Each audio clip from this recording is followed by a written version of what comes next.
Oke, assalamualaikum dan sana. Hari ini kita akan mencari jengkol. Itu adalah jengkol sesajen 100 tahun yang lalu.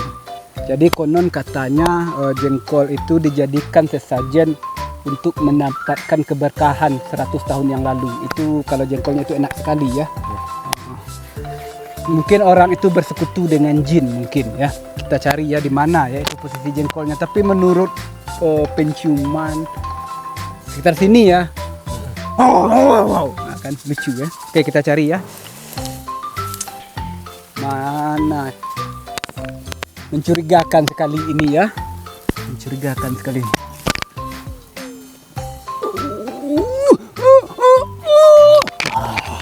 Kita mendapatkan, mudah-mudahan isinya ada ya.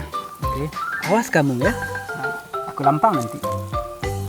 Wow, ini dia jengkol sesajen yang enak sekali ini, udah berusia 100 tahun. Keren sekali. Ini akan kita olah ya.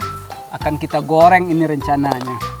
Oke, dan ini bambunya ini bukan sembarang bambu loh. Ini khusus diimpor dari Thailand ini. Ini sesajen yang memang untuk mendapatkan keberkahan dan menurunkan pendapatan negara lain. Ini sesajennya keren sekali. Oke, kita mulai melakukan olahan jengkol sesajen.